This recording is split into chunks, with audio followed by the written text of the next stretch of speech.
오늘 말씀은 이사야서 53장 말씀입니다. 성경에서 가장 중요한 구절이라고 한다면 아마 이사야서 53장을 꼽을 수가 있습니다. 왜냐하면 이 이사야서 53장은 예수님에 대해서 가장 잘 설명한 성경이기 때문이죠. 예수님이 어떤 분인가 외모까지도 설명이 되어 있는 유일한 성경입니다. 그리고 예수님이 이 땅에서 어떤 힘든 일을 당하셨는지에 대해서 요약해서 잘 설명을 하고 있는 거죠. 그런데 놀라운 것은 이 지금 이사야서 53장 이 말씀은 예수님이 오시기 전에 기록이 되었습니다. 예수님이 오시기 전 680년 전에 이미 기록이 된 성경입니다. 그리고 680년 후에 예수님이 실제로 이 땅에 오셨습니다. 예수님이 이 땅에 실제로 오시고 나서 기록한 성경이 우리가 잘 아는 신약 성경에서 마태, 마가, 누가, 요한복음이죠. 사복음서라고 합니다. 이 사복음서를 자세히 보게 되면 680년 전에 예언되었던 이 내용과 너무나도 똑같습니다. 똑같을 뿐만 아니라 너무 잘 요약이 되어 있습니다. 그래서 오늘 말씀을 보면 예수님이 왜 오셨는지, 그리고 오늘 6절, 7절의 말씀은 특별히 예수님이 어떻게 고난을 당하셨는지 이 말씀을 오늘 하고 있는 것이죠. 그래서 오늘 말씀은 우리가 예수님의 고난에 대해서 한번 생각해 보려고 합니다. 자, 예수님이 이 땅에 오셨습니다. 우리가 성탄절이 되면 예수님이 오셨다 해서 이제 축하를 합니다. 예수님이 왜 왔을까요? 예수님이 왜 오셨는가? 여러 표현으로 설명할 수가 있습니다. 그렇죠. 오늘 말씀과 연관해서는 이렇게 설명해 드릴 수가 있습니다. 예수님은 세상을 정복하기 위해서 오셨다는 겁니다. 세상을 정복하기 위해서 오셨다.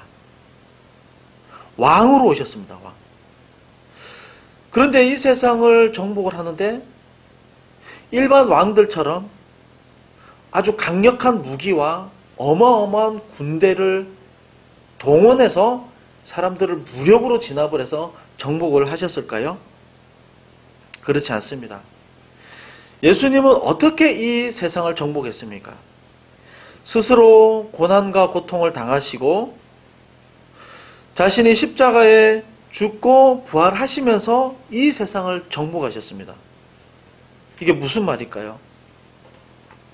이게 무슨 말일까요?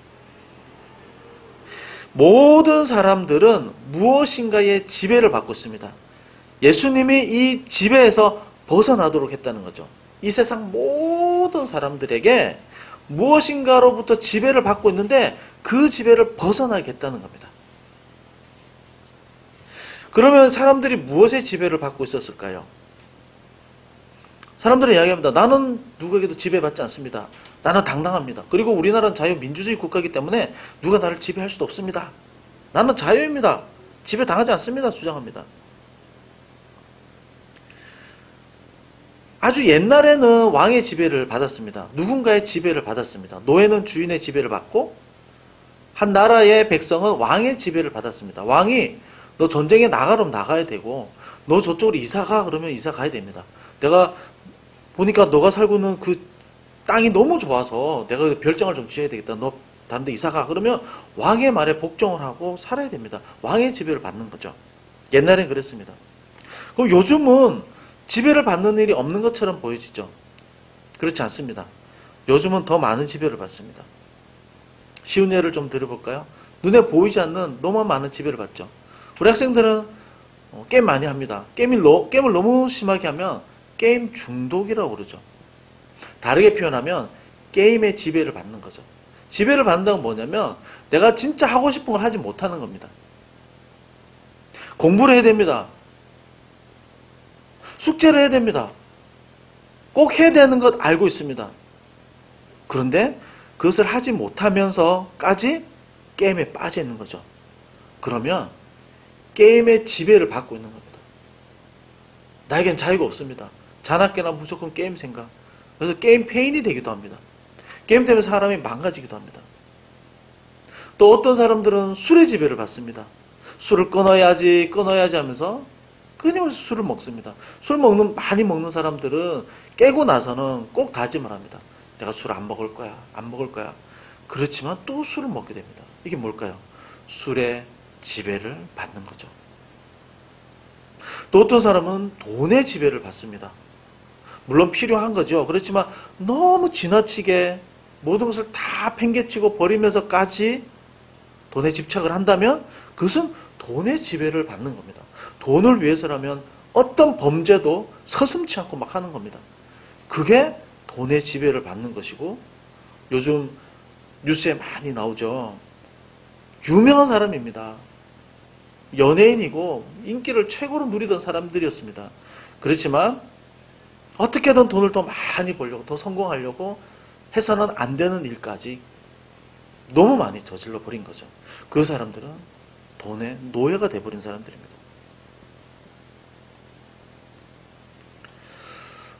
나는 게임도 아닙니다. 나는 술도 아닙니다. 나는 돈도 아닙니다. 라고 하는 사람들이 있을 수 있습니다. 그런데 성경에서는 모든 사람들이 예외 없이 지배를 받고 있는 것이 있다고 이야기를 합니다. 그것이 뭐냐면 죄의 지배를 받고 있다고 이야기를 합니다. 죄의 지배를 받고 있다. 죄라는 것은 무엇이냐면 내가 정말 이것이 옳다라고 생각을 하고 이렇게 해야 된다라고 생각하는 옳은 일들이 있습니다. 정의가 있습니다. 바른 일들이 있습니다. 그러나 우리가 옳고 바르고 또 꼭 해야 되는 일을 항상 하는 것만은 아니죠. 내가 게을르기 때문에, 내가 욕심이 많기 때문에, 또 나의 정서적인 어떤 연약함 때문에 실수를 할 수도 있습니다. 잘못할 수도 있습니다. 이것이 무엇이냐면 죄의 지배를 받는 것이죠.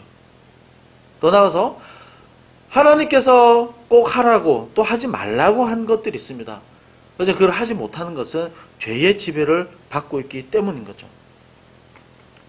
사람들은 어떻게 살면 바르게 사는 건지 다 압니다. 어떻게 살아야 착하게 사는 건지 다 압니다. 어떻게 살아야지 내가 좀 더 존경을 받을 수 있고 훌륭하게 사는 사람인지 다 압니다. 그러나 자기가 아는 대로, 자기가 바르다고 생각하는 대로, 늘 그렇게 100% 생각하는 대로만 사는 사람은 단 한 사람도 없습니다. 이것이 무엇이냐면 자기가 원하지 않은 것에 대해서 자기도 컨트롤할 수 없게끔 살아가는 것이죠. 이것이 바로 죄의 지배를 받는 겁니다. 그래서 모든 사람들은 이 죄의 지배 가운데 있는데 이 죄의 지배 때문에 결국에는 어떻게 되는 겁니까? 결국에는 죄 때문에 죽음이 왔다. 이렇게 이야기를 하고 있는 겁니다. 성경에서는. 죽음이라는 것은 당연한 것이 절대 아닙니다. 죽음이라는 것은 하나님이 인간을 만들고 모든 것을 만들고 나서 어느 순간에 죽음이 들어왔습니다. 왜 들어왔는가? 조금 전에 소요리문답 보았듯이 죄라는 것이 생기고 나서 그 결과로 죽음이 들어왔다는 거죠. 그래서 성경은 이 세상의 모든 사람들에게 죽음이 왕노릇을 하고 있다 이렇게 이야기를 하고 있습니다. 모든 사람들은 죄의 지배를 받고 있고요. 죄의 결과가 죽음이다, 사망이다 이렇게 얘기를 하는 거죠. 그래서 예수님은 정복하러 왔습니다. 예수님은 지배하러 왔습니다. 무엇을 정복하고 무엇을 쫓아내기 위해서 왕으로 오신 거죠? 죄를 쫓아내기 위해서. 사망이 우리에게 왕노릇을 하고 우리를 지배하고 있었는데 이것을 정복하기 위해서 예수님이 오셨다는 거죠. 그러면 어떻게 이 사망 권세를, 죄를 정복해야 됩니까? 어떻게 이 모든 사람 가운데 있는 질병과 같은 너무나도 심각한 문제들을 많이 일으키고 있는 각종 범죄와 더 나아가서 내가 살고 싶어하는데 살지 못하게 하는 이 모든 죄의 이 문제를 어떻게 하면 해결할 수 있을까요? 모든 사람들의 죄를 어떻게 하면 해결할 수 있을까요? 이 죄에 대해서 누군가가 처벌을 받아야 합니다. 지금도 법정에 가면, 돈을 훔쳐서 법정에 가면 그 법정에서 돈을 훔친 것에 대한 벌을 받아야지 감옥에서 나올 수가 있는 겁니다. 죄는 반드시 처벌을 요구합니다. 이 세상 모든 사람들에게 있는 이 죄의 문제를 해결하기 위해서는 반드시 대가를 치러야 합니다. 그런데 이 대가를 치르기 위한 조건이 있습니다. 두 가지 조건이 있어야 됩니다. 첫 번째는 뭐냐면 모든 사람을 대신할 만큼 훌륭해야 됩니다. 뛰어나고 고결한 사람이어야 합니다. 두 번째 조건이 무엇이냐면 절대 죄가 없어야 합니다. 어떤 죄도 없어야 됩니다. 평생을 살면서 단 한 번의 나쁜 상상을 해서도 안 됩니다. 완벽하게 깨끗한 사람이어야 합니다. 이 두 가지 조건을 가진 사람이 있을까요? 이 세상에. 이 세상에는 이 두 가지 조건을 가진 사람은 없습니다. 이 두 가지 조건을 가진 사람이 있다면 이 사람이 모든 사람의 죄를 대신 할 수 있는 자격이 되는 거죠. 그 자격을 가진 사람이 내가 대신 죽겠습니다고 자기가 나서야 됩니다. 세상에 이런 사람이 어디 있겠습니까? 그래서 예수님이 이 땅에 올 수밖에 없는 겁니다. 모든 사람을 대표할 만큼 훌륭하고 뛰어나고 고결하고 지혜롭고 최고의 사람이어야 합니다. 두 번째, 절대 죄가 없어야 됩니다. 사람의 씨로 태어난 사람들은 죄를 다 가지고 태어납니다. 절대 원죄를 가지고 태어나지 않아야 합니다. 그래서 예수님이 이 땅에 오실 수밖에 없었던 겁니다. 하나님께서 자기의 아들, 너무나 고결하고 순결하고 지혜로운, 그리고 어떤 죄도 없는 그 사람을 이 땅에 보내기 위해서 자기 아들, 예수님, 하나님의 아들 독생자 예수 그리스도를 이 땅에 보낼 수밖에 없는 것이고, 사람의 씨로 태어난 것이 아니라 성령으로 잉태될 수밖에 없었던 겁니다. 그래서 예수님이 이 땅에 우리를 위해서 오실 수밖에 없었던 겁니다. 우리를 살리기 위해서는 예수님이 오셨어야 되는 겁니다. 그런데 이 땅에 와서 예수님 우리를 위해서 죽으실 때 어떻게 죽냐면 한 번에 어떤 고통 없이도 죽을 수 있습니다. 급소를 맞아서 한 번에 죽을 수도 있습니다. 지금으로 치면 대형 트럭에 받쳐서 한 번에 죽을 수도 있습니다. 그러나 예수님이 우리를 위해서 죽으실 때는 너무나도 처절한 과정을 거치면서 너무나도 고통스럽게 죽으셨습니다. 너무나도 친한 사람들에게 배신을 당해야 됐고요. 수많은 사람들에게 손가락질을 받아야 했고요. 가까운 사람들에게 욕을 듣기도 해야 됐습니다. 그리고 옷이 다 벗겨져서 사람들 앞에서 수치를 당했어야 됩니다. 사람들 앞에서 손가락질을 당했어야 됩니다. 이 과정 가운데서 예수님은 얼마든지 항변할 수 있었습니다. 나는 원래 그런 사람이 아니었어 라고 항변할 수 있었습니다. 그러나 예수님은 이 엄청난 고난 가운데서 예수님은 단 한마디의 말씀도 하지 않으셨습니다. 그래서 오늘 말씀 7절에 보면은 이렇게 말씀을 하죠. 그가 곤욕을 당하여 괴로울 때에도 그 입을 열지 아니하였으며 마치 도수장으로 끌려가는 어린 양과 털 깎는 자 앞에 잠잠한 양같이 그 입을 열지 아니하였도다. 그 입을 열지 않았다. 단 한마디의 해명도 하지 않았고 단 한마디의 설명도 하지 않으셨습니다. 너무나 힘든 과정이었지만 매를 맞고 채찍에 맞았지만 분명히 자기 잘못이 아니었습니다. 수많은 사람들이 욕을 해댔습니다. 수많은 사람들이 저 예수는 하나님께 지금 벌을 받고 있다. 너무나도 심각한 범죄를 저질렀다. 수많은 사람들이 오해를 했습니다. 그래도 예수님은 단 한마디도 말씀하지 않으셨습니다. 예수님은 이 고난 가운데서 침묵하셨습니다. 어떻게 침묵하셨냐면 오늘 말씀해 보니까 마치 털 깎는 자 앞에서 잠잠한 양처럼 잠잠하셨다. 양처럼 잠잠하셨다. 구약시대의 어린 양을 제사 제물로 드렸습니다.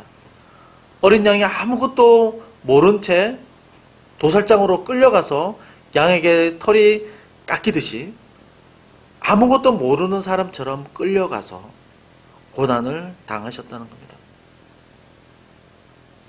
자신의 어떤 무죄함도 변명하지 않고 선포하지 않으셨습니다. 예수님은 왜 이렇게 잠잠하셨을까요? 왜 조용하셨을까요? 두 가지로 생각해 보고자 하는데요. 첫 번째는 우리를 향한 인내 때문이었습니다. 우리 부모님들은 너무 잘 알 겁니다. 아이들을 키우는 게 얼마나 힘들고 어려운 일인지 너무너무 잘 경험을 해서 너무너무 잘 알죠. 그런데 아이들이 자라면서 엄마에게 아빠에게 함부로 말할 때가 있습니다. 정말 화가 나면 엄마 아빠에게 도대체 해준 게 뭐가 있냐? 나한테 해준 게 뭐가 있어? 싸우다가 갑자기 이런 말이 불쑥 튀어나옵니다. 가장 크게 상처받는 말이기도 하죠, 우리 부모님들이. 별 생각이 다 듭니다. 엄마 생각 다 들죠. 내가 너를 낳기 위해서 얼마나 배가 아팠는지, 정말 죽을 정도로 내가 얼마나 아팠는지, 또 아이가 자라면서 아프면 밤새서 애를 간호하지 않습니까? 애가 또 뭐 사달라고 그러면은 있는 거 없는 거 다 털어서 사주고 이런 것 저런 거 다 해줍니다. 얼마나 아이가 아파서 밤을 샌 날이 많은지 모릅니다. 아이들도 케어하기 위해서 허리 휠 정도로 일을 다 하지 않습니까? 그런데 우리 부모님들 그걸 다 설명하지 않습니다. 네가 설명한들 뭘 알겠냐라는 마음도 있겠죠. 그런데 더 깊은 마음에는 너도 언젠가는 알 거야. 너도 언젠가는 분명히 내 마음을 이해하게 될 거야. 이 마음은 사실 부모로서 참고 기다리는 마음인 거죠. 오늘 말씀에 보면 우리의 모습이 어떤 모습이었는지에 대해서 말씀을 하고 있습니다. 6절에서는요. 우리는 다 양 같아서 그릇 행하여 라고 이야기하고 있습니다. 우리는 다 양 같아서 그릇 행하여. 성경에서는 우리의 모습을 그릇 행해서 마음대로 돌아다니는 양이다 이렇게 말씀을 하고 있습니다. 양은 되게 순해 보이긴 하지만 굉장히 고집이 세다고 그럽니다. 시력도 별로 좋지가 않습니다. 그래서 목자가 이리로 가라 저리로 가라 이렇게 해도 잘 못 듣고 잘 못 볼 때가 많이 있다고 그럽니다. 그래서 양치는 또 그 개도 있죠. 그걸 도와주는 또 개들이 이렇게 막 몰아줘야지. 또 소리를 막 내야지. 또 방으로 흔들어야지. 또 멀리 떨어져 있으면 가서 또 데려와야지. 이런 어리석음들이 있습니다. 그런데 오늘 말씀해 보면은 그릇 행하여라는 것은 해북은 어스트레이라고 그래가지고 못된 길로 빠졌다, 타락했다 이런 말입니다. 주인의 말을 듣지 않고 지 마음대로 했다 이런 말입니다. 하나님 보실 때 우리의 모습이 마치 이와 같다는 겁니다. 자기 욕심 따라서 자기가 하고 싶은 대로 하나님이 원하지 않은 길을 따라서 사는 사람들이었다는 겁니다. 그래서 우리가 당하는 고통 가운데 사실은 우리의 실수와 실패 때문에 당하는 고통도 상당히 많이 있습니다. 우리는 작은 문제 앞에서도 참 두려워하고 불안해합니다. 그렇게 살다가 우리는 심판을 받고 지옥에 갈 사람들이었습니다. 그러나 우리를 살리기 위해서 예수님께서 이 땅에 오셨습니다. 그리고 고난의 길을 걸어가셨는데 그 고난의 길이 너무나 고통스럽고 힘들었지만 아무 말씀하지 않으시고 말없이 참으면서 또 참으면서 걸어가셨습니다. 이 고통의 긴 시간을 말없이 침묵하면서 견디셨습니다. 누구를 위해서 이 고난을 감당하신 겁니까? 그것은 바로 저와 여러분을 위해서 이 고난을 감당하신 것이죠. 우리를 위한 예수님의 이 기다림과 침묵은 우리를 너무나도 사랑하시기 때문입니다. 우리를 너무나도 깊이 사랑하시기 때문이고 우리를 긍휼히 여기시기 때문입니다. 그래서 우리를 향한 그 인내와 사랑은 지금도 계속되고 있는 것이죠. 우리가 예수님을 알지만 또 실수하고 넘어지기도 합니다. 그러나 그 예수님의 기다림과 침묵과 인내와 하나님 앞에 말씀으로 바로 돌아가기 위한 그 긍휼하심은 지금도 계속되고 있는 것이죠. 오늘 말씀에서 예수 그리스도는 고난 중에 왜 침묵하셨는가? 두 번째는 이 모든 고난이 바로 하나님께서 주신 고난이기 때문에 예수님은 침묵하셨습니다. 6절에 보게 되면 이렇게 이야기를 합니다. 여호와께서는 우리 무리의 죄악을 그에게 담당시키셨도다. 예수님의 이 고난이, 이 고통이 누구에게서 왔다는 겁니까? 이 고통이 어디로부터 왔다는 거죠? 하나님으로부터 왔다는 겁니다. 이 짐을, 이 고통을 누가 주신 겁니까? 하나님이 주신 겁니다. 하나님이 주신 것을 알기 때문에 하나님의 뜻과 계획을 결국 이루고야 만다는 것을 예수님은 너무나도 잘 알았습니다.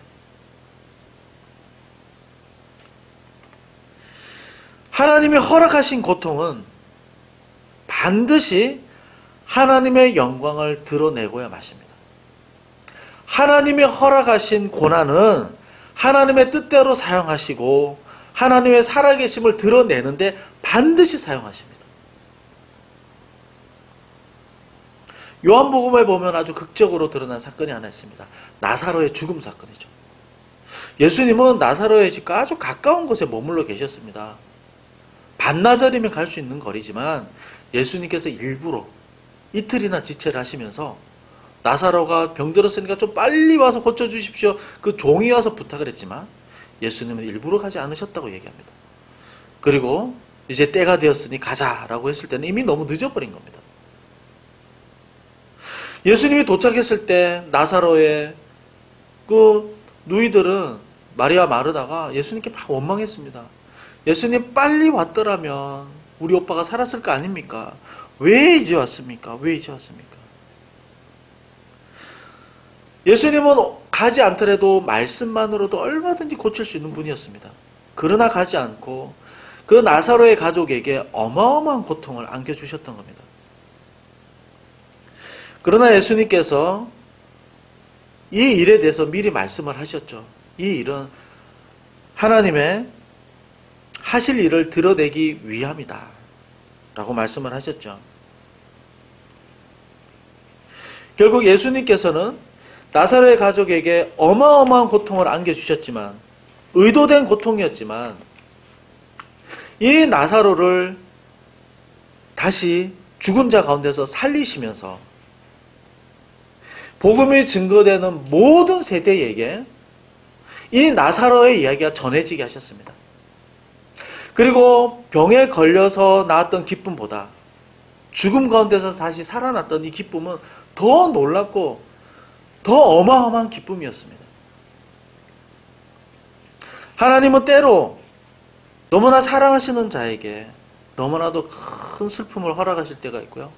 너무나도 큰 고통을 허락하실 때가 있습니다. 너무나 기도 많이 했습니다. 예배도 잘 드리고 내 나름대로 신앙생활을 좀 했다고 생각하지만 하나님이 고난을 주실 때가 있습니다. 이해 안 되는 고난을 우리가 당할 때가 있습니다. 그 이유는 무엇일까요? 하나님의 살아계심을 드러내기 위해서입니다. 하나님께서 영광 받으시기 위해서입니다.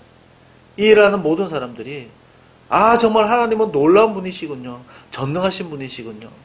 우리의 삶을 주관하시고 간섭하시고 정말로 섭리하시는 분이군요. 이것을 드러내기 위함입니다. 이제 우리는 하나님 안에서 살아갑니다. 예수 그리스도를 나의 주로 영접한 모든 사람들은요, 이제 하나님 안에서 살아갑니다. 절대로 이 구원에서 우리를 끊을 사람이 없습니다. 반드시 하나님께서 선택한 사람은 무슨 일이 있더라도 복되게 하시고 하나님께서 반드시 영화롭게 인도해 가십니다. 하나님 앞에 반드시 서게 하십니다. 그래서 우리가 하나님 안에 있을 때, 예수 그리스도를 나의 구주로 영접할 때 우리에게 온 어떤 고통과 고난도 하나님은 그것이 저주가 아니라 복이 되게 하십니다. 우리를 파멸시키는 것이 아니라 하나님의 살아계심을 드러내는 증거로 사용하십니다. 결국 우리를 통해서요, 복을 주시고자 하셨던 그 계획대로 복을 주시고 자신의 영광을 반드시 드러내십니다. 우리가 살아가면서 고난과 어려움들이 찾아옵니다. 그러나 예수님 안에 있을 때와 예수님 밖에 있을 때는 다릅니다. 예수님 밖에 있는 사람들은 그것은 저주와 고통으로 끝납니다. 파멸로 끝날 수밖에 없지만 예수 그리스도 안에 있는 자들은 모두 하나님께서 허락하신 고난이고요. 이것을 통해서 하나님은 반드시 일해 가십니다. 하나님의 역사를 드러내 가십니다. 오늘 말씀에서 예수님은요, 우리를 위해서 고난을 당하셨습니다. 고통스럽지만 침묵하셨고 인내하셨습니다. 말 없이 걸어가셨습니다. 우리를 오래오래 참으셨습니다. 우리가 예수님 앞에 돌아올 때까지 참아주셨습니다. 우리가 이 사랑을 안다면, 예수님을 우리가 참으로 나의 구주로 고백한다면 우리도 예수님의 인내를 본받을 수 있어야 할 것입니다. 예수님의 인내를 본받아 우리도 기도할 수 있고 품을 수 있어야 할 것입니다. 또 우리에게 주시는 고난이 있습니다. 하나님께서 믿음 안에 있는 사람들에게 주신 고난은 하나님이 허락하신 것들입니다. 믿고 받아들이면요, 하나님께서 반드시 인도해 가십니다. 그리고 우리에게 그것을 화를 복으로 바꿔주심으로 하나님은 반드시 영광 받고야 마십니다. 이 믿음 안에서 살아가시는 저와 여러분 되시기 바랍니다.